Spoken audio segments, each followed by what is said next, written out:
भारतीय कनाडाई यूट्यूबर और लेट नाइट टॉक शो की मेजबान लिली सिंह ने भारत सरकार के 3 नए कृषि कानूनों का विरोध कर रहे किसानों के प्रति समर्थन दिखाने वाला mask I stand with farmers पहनकर ग्रैमी पुरस्कार 2021 के रेड कारपेट समारोह में शिरकत की। ग्रैमी पुरस्कार 2021 में 4 और पुरस्कार जीतकर पॉप स्टार बियोंसे समारोह के इतिहास में सबसे अधिक पुरस्कार अपने नाम करने वाली महिला बन गई हैं। जाने माने कथकली नर्तक गुरु चेमाचरी कुन्ही रमण नायर का कोयलांडी के चेलिया में निधन हो गया। वह 105 वर्ष के थे। ट्रांसफार्मर्स एंड रेक्टिफायर्स इंडिया को power grid corporation of India से 108 करोड़ रुपए का ऑर्डर मिला है। अडानी समूह और वेलस्पन इंटरप्राइजेज लिमिटेड के संयुक्त उद्यम को मुंबई के अपतटीय क्षेत्र में आवंटित ब्लॉक में प्राकृतिक गैस का भंडार मिला है। श्री सीमेंट ने कहा कि उसके उड़ीसा स्थित नए सीमेंट ग्राइंडिंग कारखाने में वाणिज्यिक उत्पादन शुरू हो गया है। इस इकाई की क्षमता 30 लाख टन सालाना है। अखिल भारतीय शतरंज महासंघ इस साल के अंत में जालंधर पंजाब में अंतर्राष्ट्रीय ग्रैंड मास्टर्स टूर्नामेंट के शुरुआती चरण का आयोजन करेगा। कोसोवो के विदेश मंत्रालय ने कहा कि उसने इजराइल की विवादास्पद शहर यरूशलेम में अपना दूतावास खोला है। तमिलनाडु की CA Bhavani Devi Tokyo Olympic खेलों के लिए क्वालिफाई करने वाली पहली भारतीय तलवारबाज बन गई हैं। विश्व भर में 15 मार्च के दिन विश्व उपभोक्ता अधिकार दिवस मनाया जाता है। इस अवसर पर उपभोक्ताओं को उनके कंज्यूमर राइट्स उपभोक्ता अधिकारों के प्रति जागरूक करने के लिए विभिन्न कार्यक्रम आयोजित किए जाते हैं। इस दिन को मनाए जाने का उद्देश्य ग्राहकों को किसी भी प्रकार की धोखाधड़ी से बचाना और उन्हें जागरूक बनाना है। मध्य प्रदेश सरकार ने कोरोना के बढ़ते मामलों को देखते हुए महाराष्ट्र से यात्री बस परिवहन बंद करने का फैसला किया। दोनों राज्यों के बीच 21 मार्च से 31 मार्च तक अंतर्राज्यीय बस सेवाओं पर अस्थायी रोक रहेगी।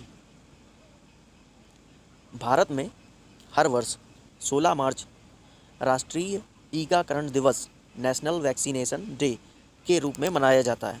राष्ट्रीय टीकाकरण दिवस पहली बार 16 मार्च 1995 को मनाया गया था।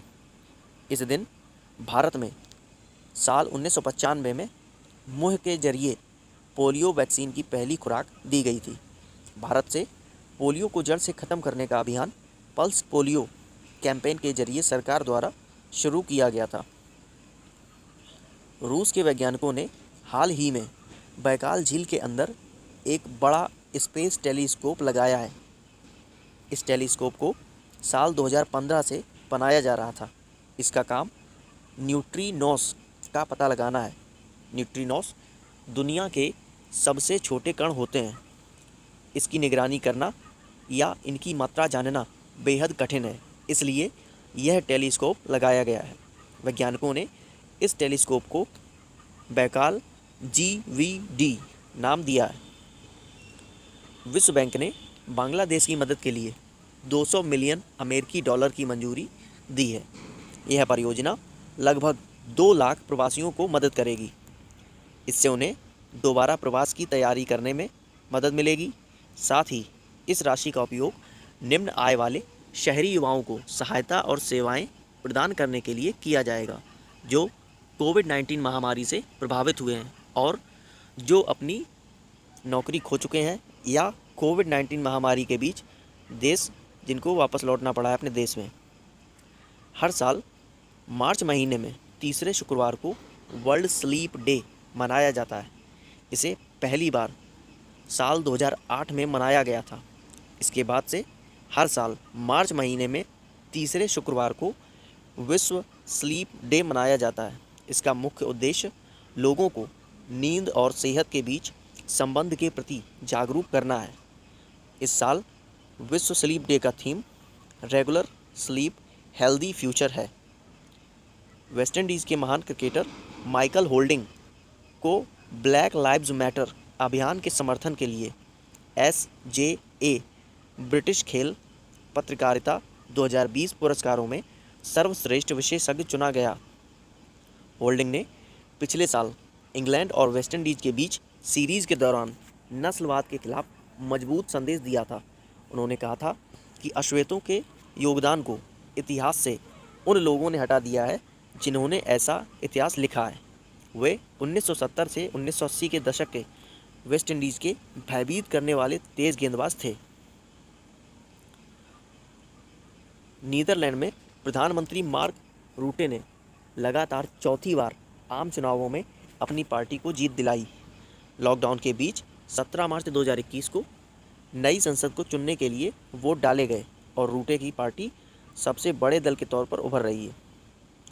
रक्षा क्षेत्र में भारत की बड़ी डील हुई है। जल्द ही anti tank guided missile Bharat को दिया जाएगा।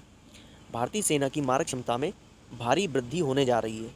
मंत्रालय की तरफ से जारी आधिकारिक बयान के अनुसार 19 मार्च 2021 को मंत्रालय ने भारत डायनेमिक लिमिटेड BDL के साथ एक समझौता पर हस्ताक्षर किए। मिलान 2T anti tank guided missile भारतीय सेना को सौंपी जाएगी। इन गाइडेड मिसाइलों की कीमत 1188 करोड़ रुपए है। मिलान 2T मिसाइल का इस्तेमाल साल 1999 में कारगिल युद्ध के दौरान हुआ था। हालांकि उस दौरान मिलान 2T मिसाइल पाकिस्तानी फ़ौजों के बंकरों को नष्ट करने के लिए उपयोग की गई थी।